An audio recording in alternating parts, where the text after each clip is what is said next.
Welcome, everyone, to the PFF Fantasy Podcast, IDP edition. I'm John Macri, and I am back to go over the top IDP takeaways from week 6, where this week I am going to do my best to fight through the pain and the tears after the loss of Aiden Hutchinson and his broken leg, which there's just no way around it. It effing sucks. Hutch is one of the irreplaceable IDPs of this 2024 season, and we're just not going to find another player of that caliber. Certainly not on the waiver wire. In trades, good luck. Like if you're looking to trade for a TJ Watt, Nick Bosa, Max Crosby now, it's going to cost an arm and a leg to get those guys. So yeah, it's one of those injuries, right, where we're going to try to battle through it and hope that our other players can help us make it through this kind of painful season. And guess what? We got more injuries to key IDPs to go over. So as always, we'll break down who replaced those players and hopefully get an idea of who our replacements are going to be for the early waiver wire targets.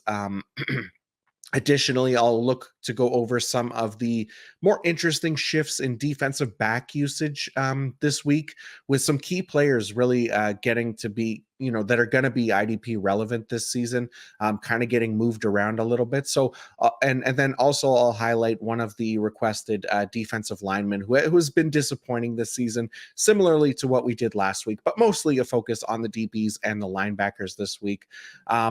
If there are like situations that or players that you do want to hear more about, feel free to shout them in the comments. I'll do my best to highlight them down the road, or if it's an easy enough answer, I'll look to respond in the comments as well. Otherwise, we'll have the IDP fantasy report out on Tuesday around noon Eastern time, which will have all the snap counts, the data, the notes, the waiver targets for the entire week, which you can get access to with a PFF Plus subscription. And you'll get access to IDP rankings, all of our fantasy rankings, the main pieces of fantasy content that we offer here at PFF.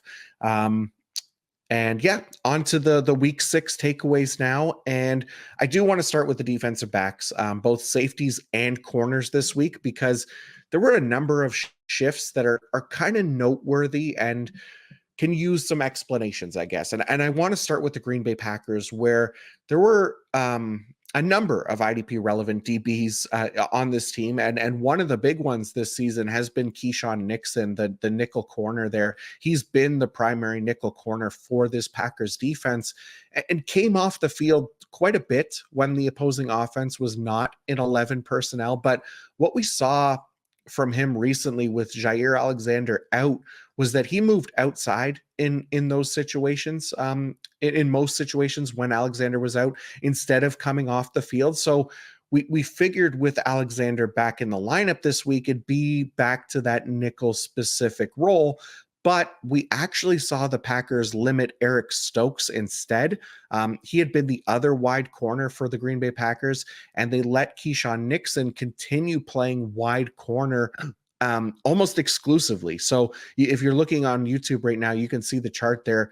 The large majority of his snaps are at wide corner, with 48 of them being played wide, just 7 of them in the box and 3 in the slot. So as a result, we saw Javon Bullard, who we saw shift into that nickel role last week because Jair Alexander was out. We saw Javon Bullard play a more IDP-friendly kind of hybrid safety role where he played both in the slot in certain situations while backfilling his time as a typical safety. So what this did was this pushed Evan Williams, who was a full-time safety last week, into just more of a situational role. He played about 66% of snaps. And like I mentioned earlier, Eric Stokes only played 28% of snaps. So if this is going to be kind of the new norm for the Pack, now that we've seen, all their secondary healthy here, we'll see basically, I think, a dip in IDP value for Keyshawn Nixon as he's kept out wide more often, and kind of a value increase for Javon Bullard, who gets the more kind of favorable tackle alignments. So playing more in the slot for Javon Bullard and still not coming off the field, which is nice because he's backfilling in that safety role when he's not in the slot. And I apologize for my voice. I realize now that as I'm talking, it's scratchy as hell. The Red Wings hockey season is back, which means that I get to go to the games and yell at the players when they're not performing well, which, let's be honest, I'm the only one paying the price for that right now. So let's go on to a few more situations here before my voice dries out completely. Nate Hobbs of the Las Vegas Raiders. This is kind of a similar situation as with Keyshawn Nixon in a way. Or at least maybe with Javon Bullard in a way.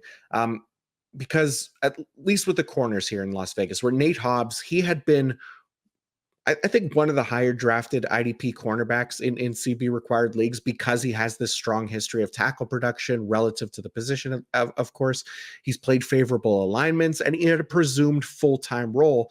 And none of that was really the case this season, at least. I know this is a player that we've touched on briefly in recent weeks, and one that I know there are still question marks about. And things actually did change in his favor this week. So Hobbs has kind of been the nickel corner for the Raiders and was coming off the field in those non-11 personnel situations, just like Keyshawn Nixon and many other nickel corners. But this week, Hobbs had a chance to increase his role by being more than just a nickel corner, as he played both in the slot and out wide, which we haven't seen from him this season.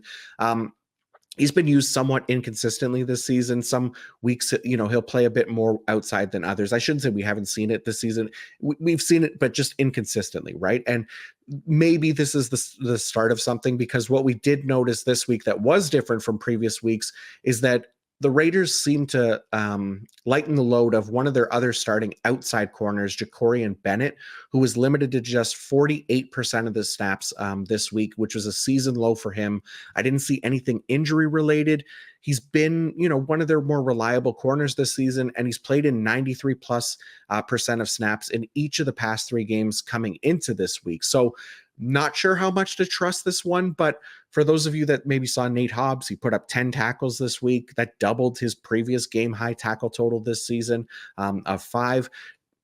I don't know how much to trust it. We'll have to see next week before we kind of fully embrace his return as like a comfortable IDP asset that we can plug into our lineups in CB required leagues. But it's at least something to kind of keep an eye on here, because I know Nate Hobbs has been somebody that people have been waiting on.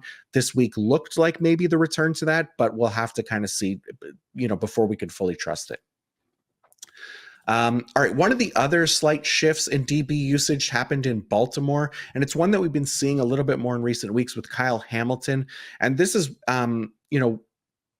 one that we've definitely seen before this season, and it was the same thing this week. So what that was basically was with Kyle Hamilton, it kind of revolves around how much the team uses their first round rookie corner, Nate Wiggins, because he hasn't been fully trusted this season by the Ravens. But there have now been 2 games where Wiggins has played the majority of snaps. Once in week 4, he played 86% of snaps. And then again, this week, he played 73% of snaps. So when they've done this, we've seen the team kick Marlon Humphrey into the slot more. So Wiggins and Brandon Stevens play the outside, and then Kyle Hamilton will play more of a box-heavy role. Hamilton still gets some good usage in the slot because of how they matched up with the Commanders offense this week, but it wasn't that more like kind of exclusive slot role that Hamilton has been playing in most weeks to start the year. You see the usage on the screen there, but 42% of his snaps in the box, 34% in the slot, which has been more in line with what we've seen in the past couple of weeks compared to the start of the year. Now, it's possible that this is going to be kind of the regular deployment as Nate Wiggins gets more involved in the defense. And this is great for Kyle Hamilton's IDP value by playing that 40 to 50% of snaps in the box each week. It wasn't the most productive game for him this week, I know that, but he also added 6 of his 7 blitz attempts from that box alignment, and we know that he has sack potential in his game as well. He's one of the better defensive backs in that role. So again, not the best week of IDP production for Hammer this week, but he's been giving it to us in recent weeks and is something that we can start expecting more of, especially compared to the start of the season. So promising stuff there for Kyle Hamilton. Okay, one of the other hot names in IDP coming into this week, who didn't blow up the stat sheet, but does have quite a bit of promise to do so kind of going forward, is New England Patriots DB Marte Mapu, who had 5 tackles and a half sack for him this week. Also actually a PBU, so not bad at all, really. But the nice thing about Mapu was that if there was any kind of concern that with Kyle Duggar back in the lineup, that maybe he'd be utilized less, or maybe it was Jalen Hawkins who was next in line, those concerns were kind of put to rest this week, as Duggar did play his usual full-time role, nothing wrong there. But Hawkins only saw 44% of snaps, and Mapu played 88% of snaps, where his only missed snaps happened because it seemed that he left the game to be checked for a neck injury in the second quarter. But I don't think there's really any concerns there. I don't believe, at least I don't believe so. He did close out the game by playing the rest of the game and just missed those 8 defensive snaps. So really promising stuff from Mapu, especially considering that Jabril Peppers isn't coming back anytime soon. He's now on the commissioner's exempt list.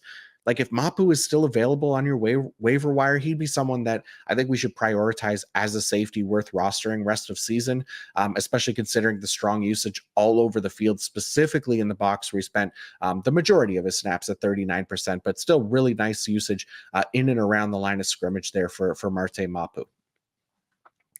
Another DB usage shift this week. This one happened in Denver, where Brandon Jones looked a lot more like the Brandon Jones that we've been expecting for IDP as a box heavy and like tackle efficient safety, which is exactly what he was this week. He led the team with 12 total tackles, played a season high 53% of his snaps in the box. He had not played more than 30% of his snaps in the box in a game this season. His usage for this season coming into this game was only about 22% of snaps in the box. So I'll actually pull that up as a comparison, just to kind of get a feel for what his usage has normally looked like. You see mostly deep safety there, right? So whether I think this is kind of going to be the new norm for him, probably not, if I had to guess, as much as I hope it would be for IDP purposes.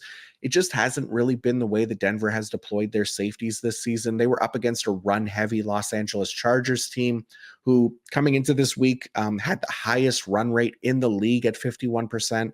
They ran it a ton this game as well. So it could be a game plan specific tactic where, you know, if we know the Broncos are facing a run-heavy team, since they, you know, they'll be playing the Chargers again too, it could be a game where we trust Jones in our lineups a little more, since we know at least now that he's the one the team is going to rotate down a lot more often. So PJ Locke played about 31% of his snaps in the box compared to Brandon Jones's 53%. Okay, last DB, and one that a lot of dynasty rookie drafters have been kind of waiting on.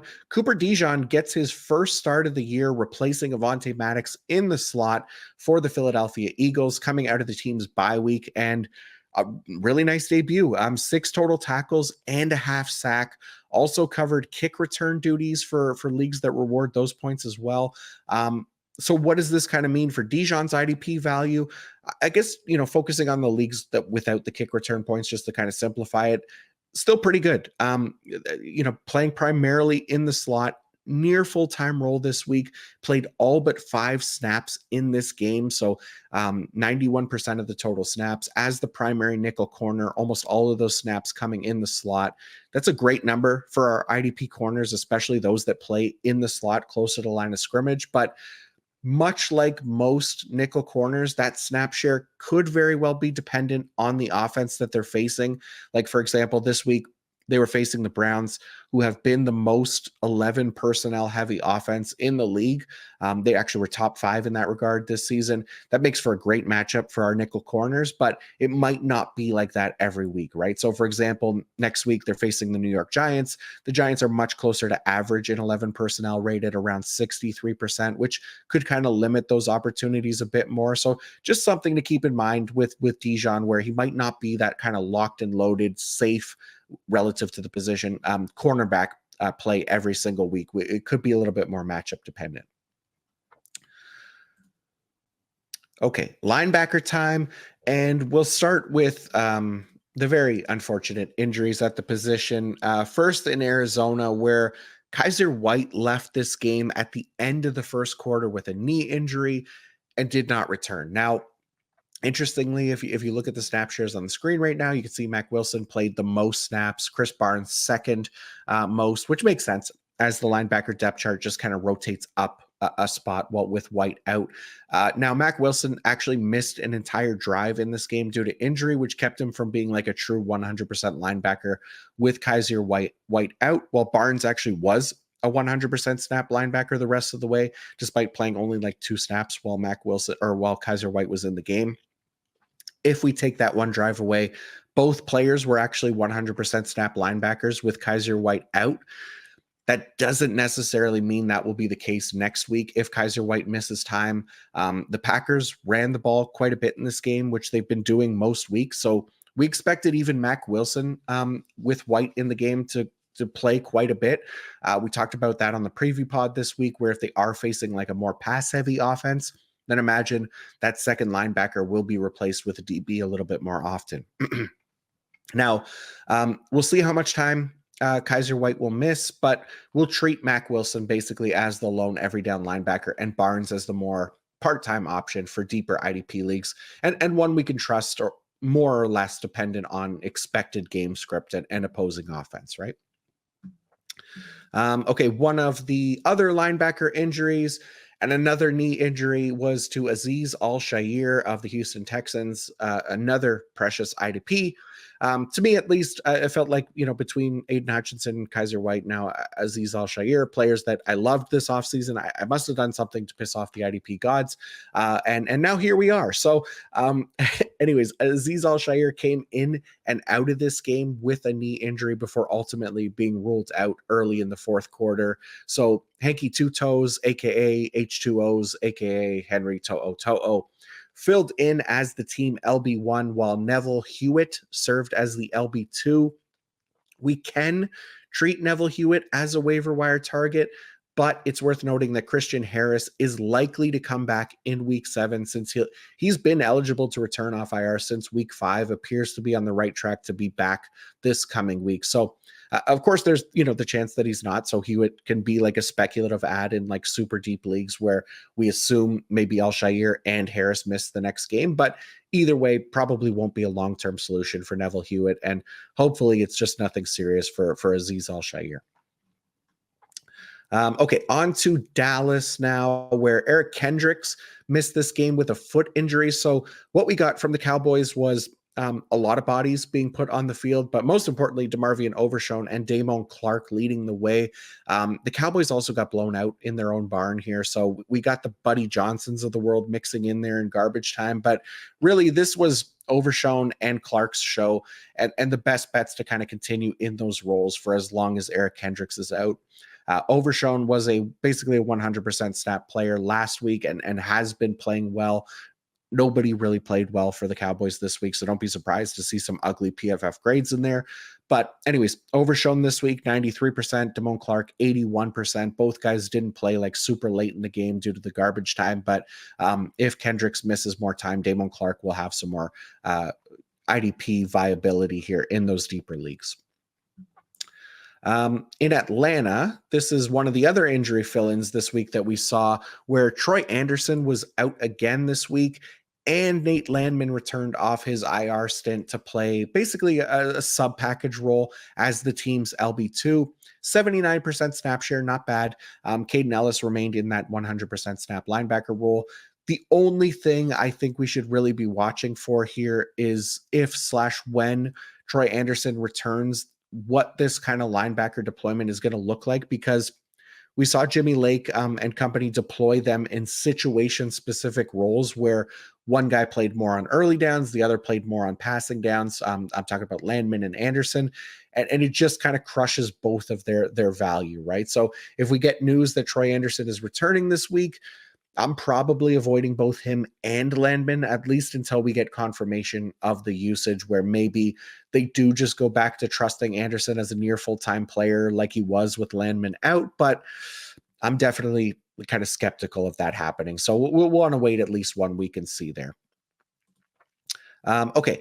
Another player returning from injury this week was rookie linebacker Junior Colson of the Los Angeles Chargers, who came in and threw a wrench into the Chargers linebacker rotation as usual, because as we were speculating in the week 6 preview episode, none of these guys were full-time players, including Diane Henley. Now, Henley did lead the way as usual, but just 77% of snaps, which only really gives us a deep league option for IDP outside of, or instead of all the all formats option that he was when he was 100% snap player with Junior Colson out. So Junior Colson played 57%, Denzel Perriman 39%. So those two we can't really trust. And then unfortunately it's a downgrade to Diane Henley's IDP value right now.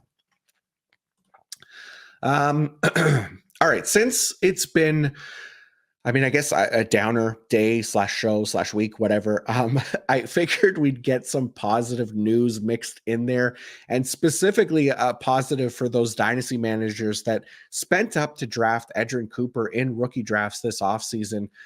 Since he had been trending positively in recent weeks, cutting into Isaiah McDuffie's workload, and now appears to have overtaken McDuffie on the depth chart. Cooper with a 66% snap share, Isaiah McDuffie with a 45% snap share. So big difference there, and one that I imagine now we start to see that gap get a little bit bigger until Cooper kind of becomes the near full-time starter next to Quay Walker. He's not a full-time player worth trusting in most IDP lineups just yet, but have to think that he's around that 70-ish% snap share next week, which would at least make him an option in deeper leagues, right? And pretty close for those dynasty rosters to kind of start clicking him into their submitted lineups, which is nice to see. Unfortunately, that means that Isaiah McDuffie's IDP value is likely done for this season, right? Barring an injury, which I guess we never rule out, but he can at least be safely dropped for now. Okay, the very last thing I wanted to cover, just because people were interested in this from last week when I looked at some of the underperforming defensive linemen. And hey, I joked last week that Will Anderson would likely go off this week, 3-sack game, of course, right? And although Danielle Hunter didn't disappoint with a nice sack fumble, we had faith in him coming back as well. So that was nice to see. But anyways, one of the players requested was Atlanta Falcons edge Matthew Judon. And if you have suggestions and players that you'd like to see dive into a little bit more in these kind of episodes, feel free to shout them in the comments. But Matthew Judon of the Falcons, who's coming off a season-ending bicep injury, so not something that would, sap his burst or anything like that. And he just hasn't looked like himself this season, and disappointed again this week, right? He finished this game, well, unofficially a 52.3 pass rush grade on first review, but played 74% of snaps. That snap share actually being much greater than his season average, which was around 61%. And it resulted in just 3 assisted tackles. Now, to be fair to Judon, this was a tough matchup, and we knew that going in up against the Carolina Panthers offensive line, which has been among the best in the league.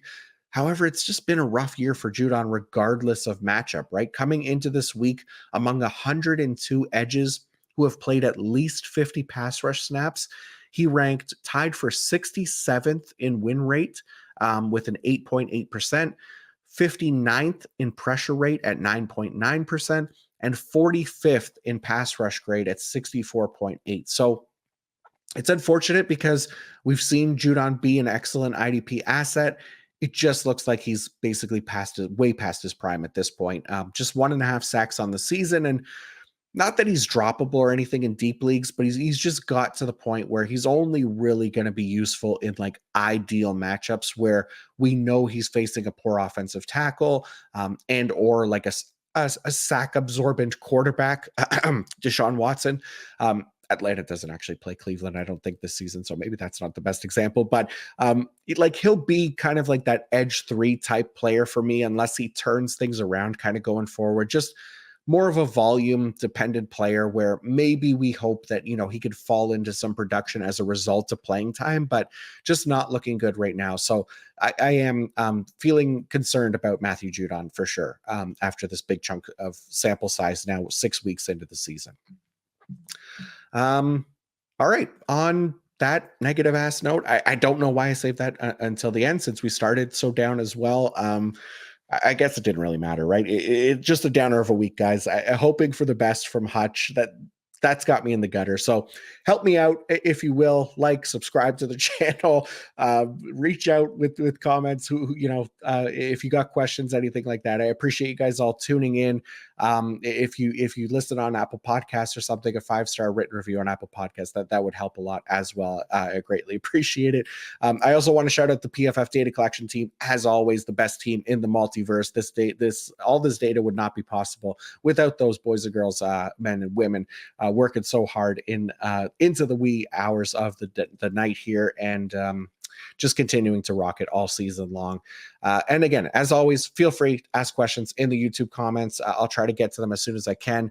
I'll be back later this week doing the full week 7 IDP preview with John Glosser from Dynasty Nerds.